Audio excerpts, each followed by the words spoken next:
Ito po ay free lang here sa Jensen. God is good, God is faithful. Amen. Lord. So, hello Jesus people! Samahan nyo kami ngayon kasama ang aking pamilya sa panibagong lakbay. Tara!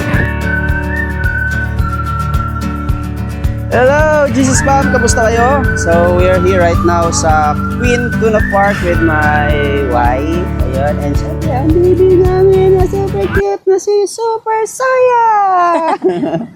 Nag-smile. Ayun, so thank God.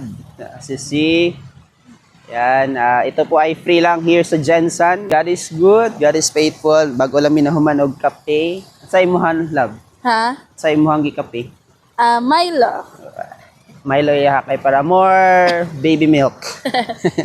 Look at that. That is Saya. Tulok yan sa camera.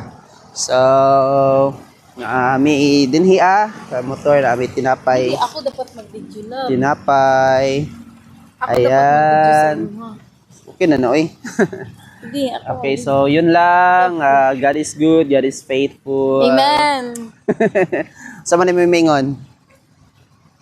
Padayon. Padayon tagtanan for Jesus glory. So excited for whatever God wants us to do. Sige, bandia. Ayun, so again, we are here in Queen Tuna Park. Ang beach po, free beach here in Jensen. And as you see, tanawa dito. Oh, as you see, maganda po ito. Kulang na lang ay talagang malinisan. And thankfully, we have a government na progressive at one day magiging maayos na to at magiging maganda for Jensen and as well for South Cotabato.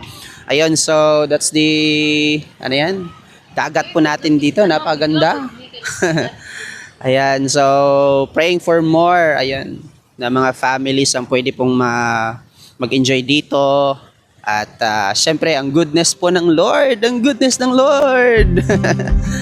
So, blessings po sa ating lahat. Punta po kayo dito soon kung may makatime kayo. Ayun, saka nandito si Saya, ang aming bibing. Blessing.